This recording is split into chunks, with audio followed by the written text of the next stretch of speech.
Para falar pela liderança do Partido Liberal, o deputado Sóstenes Cavalcante. Presidente, depois me inscreve pela liderança do PSOL, por favor. Deputada Thalíria inscrito. Deputado Lindbergh já está inscrito. Deputada Thalíria ainda não, está inscrita agora. Deputada Biaquis também pediu a palavra como líder, em seguida darei a palavra à deputada Biaquis. Eu? Ilustre presidente Hugo Mota,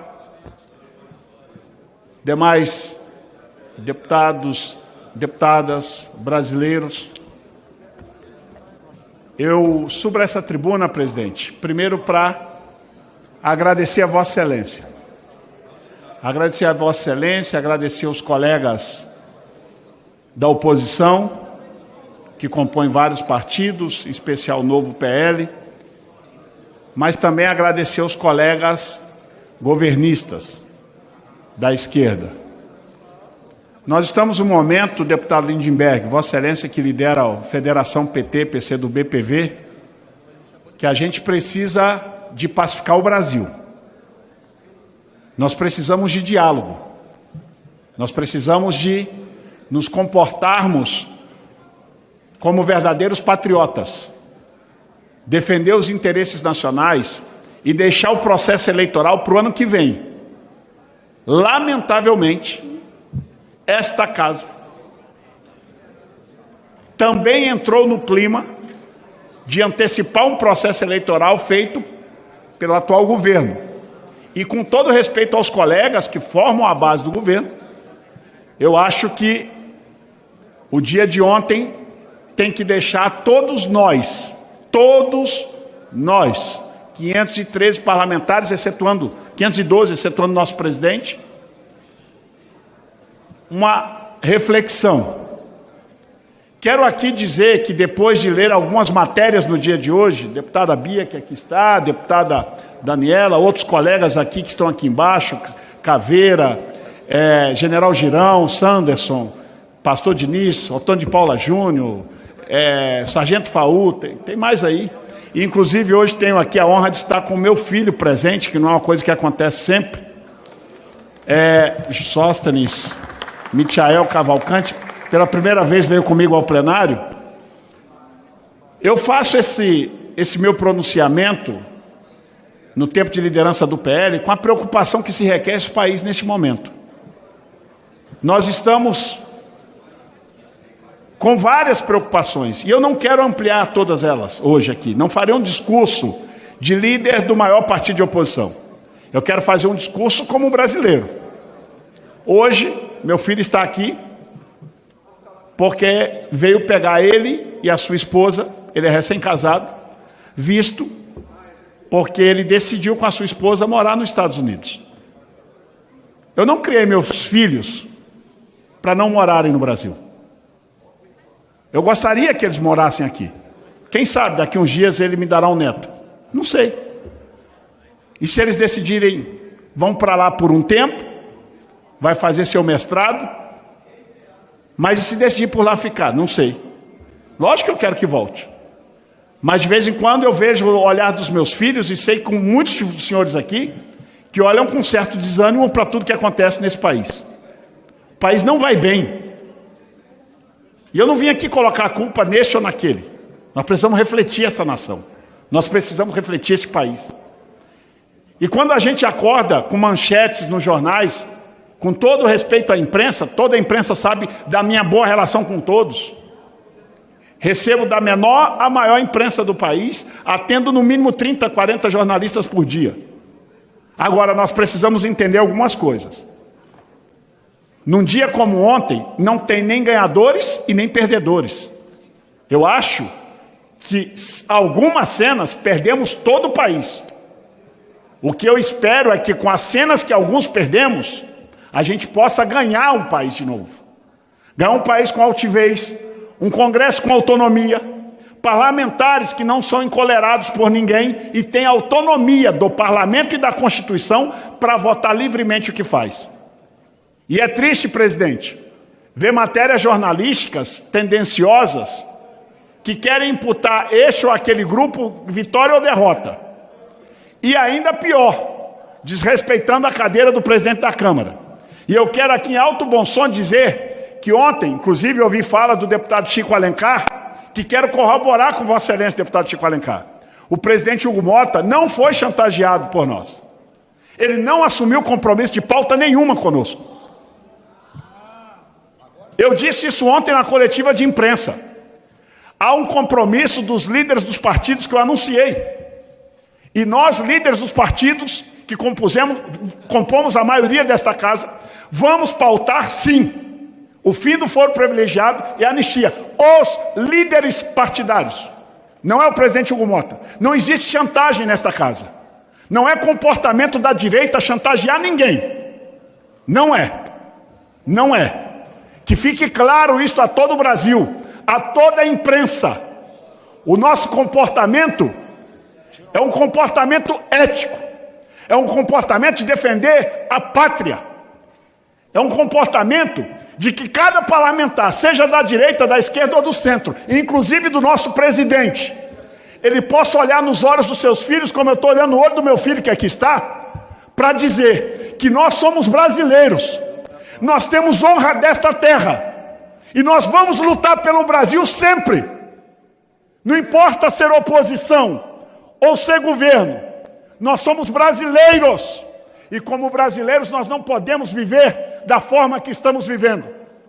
Colegas que me ladeiam aqui, eu tenho orgulho de Vossas Excelências e das dezenas de outros que não podem estar aqui conosco nessa hora, mas que por consciência política decidimos fazer o que ocupamos esses dias, e numa saída de respeito, sem nenhum tipo de chantagem, nem ao presidente dessa casa, nem ao presidente do Senado, que tem autonomia e legitimidade aqui nesta casa do nosso voto, assim como o voto da esquerda, liderado pelo líder Lindenberg, pelo líder do PSOL, líder Talíria e outros. Aliás, o PSOL não é isso? Eu tenho que corrigir aqui que vocês tiveram candidatura própria, salvo engano. Mas quero ser muito justo. Nunca haverá chantagem da nossa parte. Ao contrário, somos e continuaremos aliados pela independência desta cadeira da presidência, que é assim que se preside uma casa. Nunca faremos isso. Agora, nunca deixaremos de denunciar nesta tribuna, deputado Lindenberg, que aqui existe sim parlamentares nesta casa e no Senado que são chantageados por ministros do STF. Somos chantageados, vou repetir para o Brasil entender, somos chantageados por ministros do STF. A nossa maior briga nesses 2 dias não é por causa de Bolsonaro, apesar de também ser.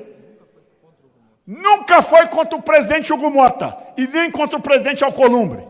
A nossa briga é para que o Congresso Nacional, que tem voto do povo, todos vocês da esquerda eu respeito, todos do centro eu respeito, vocês estão aqui com voto popular. Agora, um ministro do STF, 2 ministros do STF, que nunca tiveram um voto, desconsiderar um Congresso Nacional inteiro é a desmoralização dessa casa, gente. Nós precisamos não fechar o Congresso Nacional. Nossa atividade é muito maior, foi muito maior do que a prisão de um homem inocente como o presidente Bolsonaro. Muito maior do que isso. E o tempo dará essa resposta a esta casa. Por isso, presidente, para encaminhar meu último minuto e meio, quero agradecer a Vossa Excelência, que inclusive comigo foi muito paciente. E eu não gosto de fazer coisas, apesar que eu não fiz isso em público, não te expus publicamente, mas ontem, com acirrados ânimos, eu, com Vossa Excelência, não fui correto e te peço perdão da tribuna da Câmara. Não fui correto no privado, mas faço questão de vir em público e te pedir perdão. Acho que muitos colegas aqui, no calor da emoção, seja da esquerda, que eu vi uma colega da esquerda agredindo o deputado Nicolas, ela não foi feliz, nós não estávamos emocionalmente estruturados para aquilo. E se depender de mim, presidente, conversei ontem com o deputado Nicolas, se depender do PL, nós não vamos representar contra a deputada da esquerda. Sabe por quê? Porque ela emocionalmente estava como todos nós, inclusive eu. Nós precisamos de uma reconciliação nesta casa. de boa convivência para dar exemplo para o Brasil. O Brasil nos olha, inspirado em nós fomos votados, teve gente que acreditou na gente para estar aqui. Nós precisamos pacificar esse país. É o apelo que eu faço aos meus colegas, agradecendo e pedindo desculpa a todos agora, se em algum momento eu fui indelicado com alguns dos senhores ou das senhoras. Nunca foi minha intenção. Darei a palavra ao deputado Lindbergh, pela liderança do PT, e em seguida a deputada Bia Kicis, pela minoria. Passou o PT primeiro? Senhor presidente, quero parabenizar a Vossa Excelência que, como presidente da Câmara, ontem reocupou a cadeira de presidente. E hoje estamos voltando aos trabalhos legislativos. O que houve essa semana aqui, líder Sóstenes, foi um motim, um sequestro da mesa da Câmara. Como não é chantagem? A mensagem era clara: ou vocês votam a anistia, ou não tem mais votação. O plenário não funciona. Esse era o recado. Acho bom o senhor vir hoje aqui com um discurso de pacificador. O que a gente viu foi violência, agressão, essa política intolerante. Sabe quem fechou o parlamento? A ditadura militar que muitos de vocês defendem. O pacote de abril, Chico, em 1977. Foi importante termos retomado todo esse processo. Agora, é chantagem, já que vocês falaram de chantagem, em todos os níveis. O que é que Eduardo Bolsonaro faz cotidianamente contra o Brasil? Chantagem, é um sequestro, é uma ameaça a um país inteiro. No começo, falavam de sanções para o ministro Alexandre de Moraes. Em várias entrevistas, o Eduardo Bolsonaro reconhece que sabia das tarifas. Deu entrevista ontem para a jornalista Bela Megali. O que disse nessa entrevista? Duas coisas: que vai procurar mais sanções contra o Brasil. E a segunda, presidente, voltou a ameaçar o presidente Hugo Mota e o presidente Alcolumbre. Disse novamente que se não votássemos anistia, ia ter lei Magnitsky contra eles. Os senhores só pensam na família Bolsonaro, nenhuma preocupação com o Brasil real, com os empregos, com as empresas. Os senhores abandonam a bandeira brasileira, se abraçam ao Trump, defendem os interesses norte-americanos. E escutar de Eduardo Bolsonaro que tem que ser cassado imediatamente. Não dá para aceitar que ele atue lá fora como deputado em exercício, que ele ganhe salário, que ele tenha assessoria, mas é a política cotidiana de ameaças. E o Brasil está sob ataque.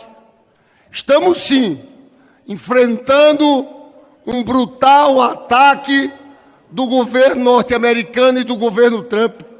Hoje sai uma nota da Embaixada dos Estados Unidos, que é tudo articulado por eles. O ministro Moraes é o principal arquiteto da censura e perseguição contra Bolsonaro e seus apoiadores. Suas flagrantes violações de direitos humanos resultaram em sanções pela lei Magnitsky, determinada pelo presidente Trump. Os aliados de Moraes no judiciário e em outras esferas estão avisados para não apoiar nem facilitar a conduta de Moraes. Estamos monitorando de perto. Está se referindo a outros ministros do Supremo. É preciso uma grande unidade nacional em defesa do nosso país nesse momento. Eu vi o líder Sóstenes aqui reconhecendo que não houve por parte do presidente Hugo Mota nenhum acordo em relação à pauta. Mas não foram isso que os senhores falaram ontem.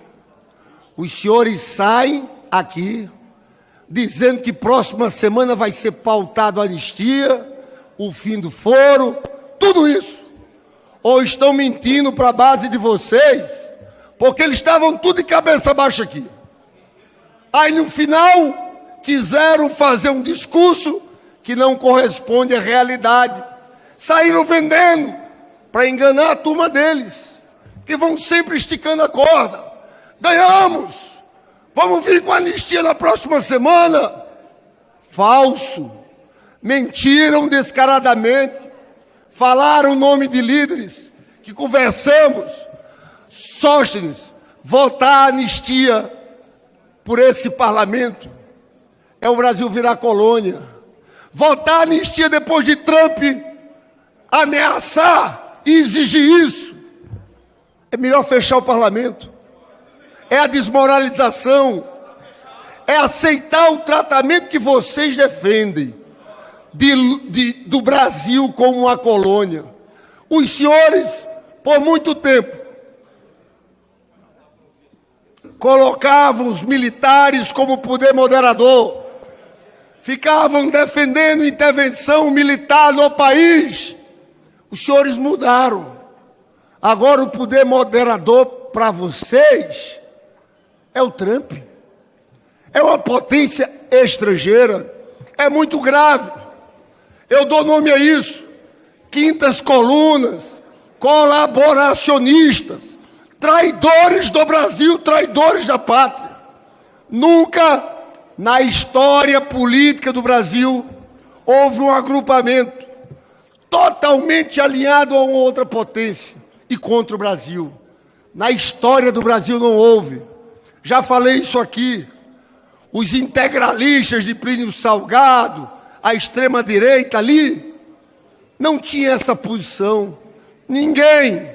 É a primeira vez. Por isso que vulnerabilizam o nosso país, vulnerabilizam o Brasil. Porque eles sabem, o Trump sabe que aqui dentro tem uma coluna de traidores, de quintas colunas, e que ele pode ameaçar o Brasil.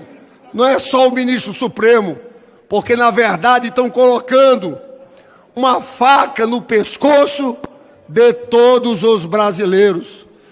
Presidente Hugo Mota, o que aconteceu essa semana aqui é muito grave. Não pode se repetir. Não adianta vir com discurso manso agora. Os senhores interromperam por quase 40 horas o trabalho do parlamento. Postura autoritária, violenta, antidemocrática. Aqui é no voto, aqui é no discurso. Os senhores impediram que cada um de nós usasse essa tribuna para falar. Então, presidente Hugo Mota, não tem jeito. Esse pessoal tem que ser punido. Quem ocupou a mesa, tinha deputado sentado aqui nessa mesa, tem que ir para o Conselho de Ética, tem que ter suspensão, tem que ter cassação, porque a grande verdade, Talíria, é que é um golpe continuado. Esse é mais um episódio. Teve 8 de janeiro, teve a depredação da Polícia Federal, teve a bomba no aeroporto. Eles não param. É o contínuo ataque às instituições. Isso que houve aqui essa semana foi uma continuidade do 8 de janeiro. Os ataques do Eduardo Bolsonaro usando os Estados Unidos contra o Supremo é a continuidade do dia 8 de janeiro. Eu falo que eles têm que ser punidos por um motivo, porque eles não vão parar. Eles não querem parar. Eles querem tentar esse golpe de todas as formas. Mas a democracia e o Brasil irão ser vitoriosos, senhor presidente.